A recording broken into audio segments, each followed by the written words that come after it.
The housing industry may have changed forever on Friday when it was announced that the National Association of Realtors reached a deal to conclude a collusion lawsuit, which originally included a $1.8 billion fine, with some rule changes that will really change the way that buyers and sellers interact in the marketplace. Now, this all goes back to the way that traditional brokerages work, the way that MLS ties buyer's agents and seller's agents, the way fees are structured at around 6%, that generally gets split about 50-50 between the buyer's agent and the seller's agent. And there's not a lot of room for negotiation in those given the structure of the market. If you want your house to end up on the MLS, the multiple listing service, and there are dozens of these across the country, you need to work with a broker. To be on the MLS, the broker needs to agree to terms of the MLS. And this was what was part of this lawsuit, was tying between the two, because the argument was that the buyer's agent side was really the one that was steering customers to homes that were part of this MLS deal, part of the National Association of Realtors, part of the 6% fee, because they would get a 3% fee. If you have a client and one home is offering no fee for you as a buyer's agent and one home is offering 3% fee as a buyer's agent, which one are you going to show your client? Obviously, you're going to show the one that's going to pay you 3%. So that was basically what that lawsuit was about.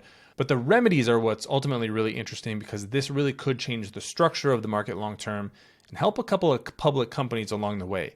My name is Travis Hoium. Thanks for watching Asymmetric Investing. Please subscribe here on YouTube for all my content. And thanks to this video sponsor, The Motley Fool. If you go to fool.com/ASYM, they'll give you their top 10 stocks to buy right now.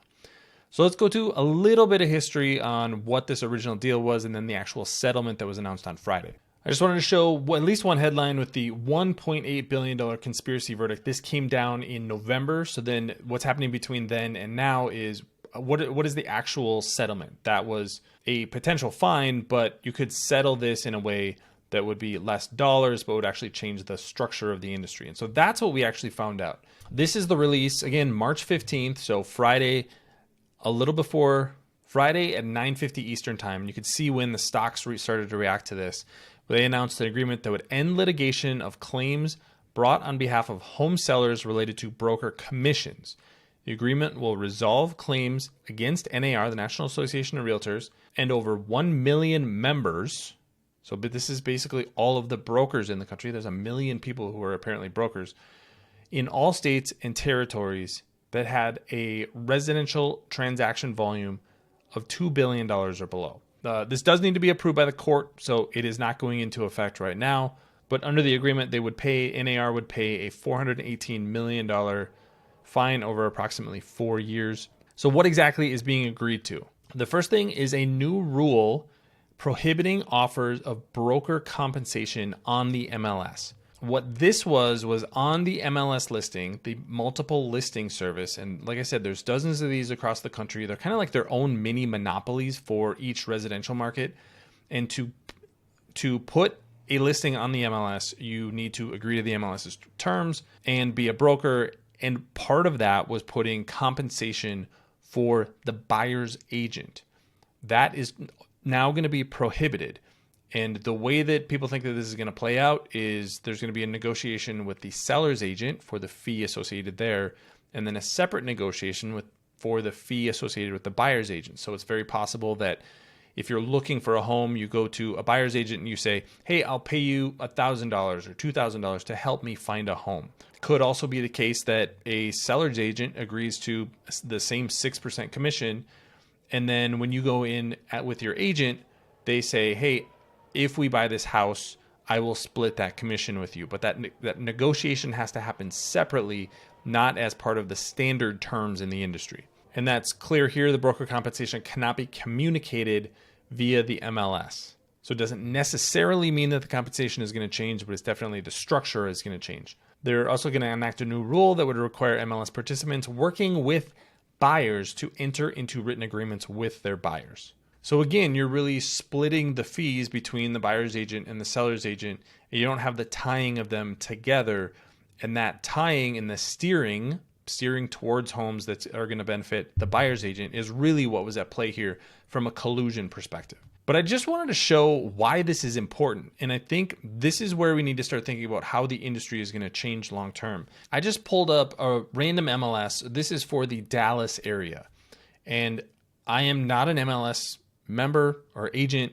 So I thought it would be interesting to look at what does the MLS look like for somebody who is outside of the system. So you can see properties that are available. Let's go to a 4-bedroom property. Oh, this one looks nice. Can I look at this? Well, it looks like I can't. I could create an account, but I can't look for more photos unless I actually sign up for their website. This is very different than a website like Homes.com, which is owned by CoStar, or Zillow, which is obviously owned by Zillow. And this is where I think ultimately the disruption is going to come. Thanks to our friends at The Motley Fool for sponsoring this video.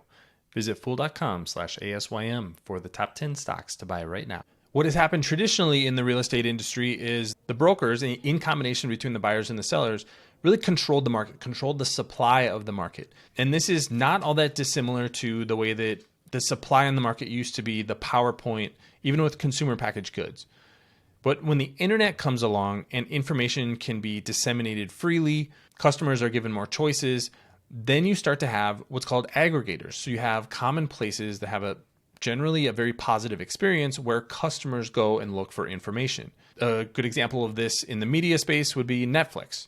When streaming came along, people just chose to go to Netflix. That meant Netflix built a business, generated revenue, was able to buy the rights to shows, started making their own shows. And there's a flywheel that starts to take effect on the demand side. This is not the supply side. This is the demand side. And this is really where the fundamental shift that the internet brings, I think, is going to take place. Now, if we think about the broker structure today and a company like Zillow, if you have looked for a home in the past even decade, it's probably likely that you did some searching online. And unless you use your local app, you probably used a service like Zillow or Homes.com. That is the same aggregation where they have access to the supply, but their power in the market is that people choose to go to Zillow to search for homes. So if you're trying to sell a home, you want to have it listed on Zillow. If you're trying to sell a mortgage, you want to have that mortgage available for customers on Zillow because you're going to be able to reach more people. And again, that flywheel starts to take hold. Now, Zillow has built a very good business, and so has Homes.com, even with this supply constrained environment where they have to deal with traditional brokers and MLS and the local MLSs. But now we're seeing that this tie between the two is starting to break. So now if you're a buyer in the market, you're going to probably say, and this is exactly what we did when we were looking for a home about 6 years ago, hey, I don't need to have a buyer's agent. I am doing most of the work myself by searching on a place like Zillow. I can contact the seller's agent myself or the seller directly myself, and I can do all of this other work myself. I can find an inspection. I can find a mortgage. These are all services that are not proprietary to realtors, and there's no rocket science going on in selling a property. So I think ultimately what's going to happen is that the fact that these fees are going to be more transparent on both the buyer side and the seller side means that there's going to be more choice and people are going to be able to negotiate some of these things.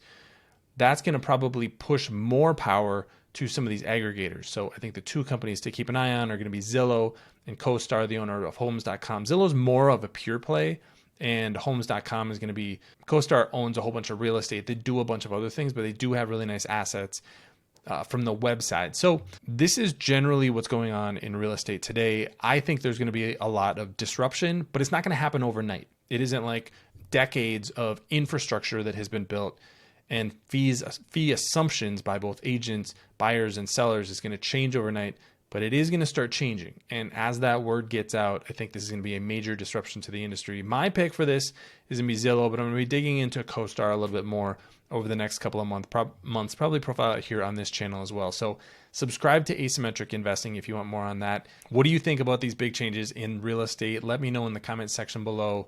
Thanks for watching, everybody. See you here next time.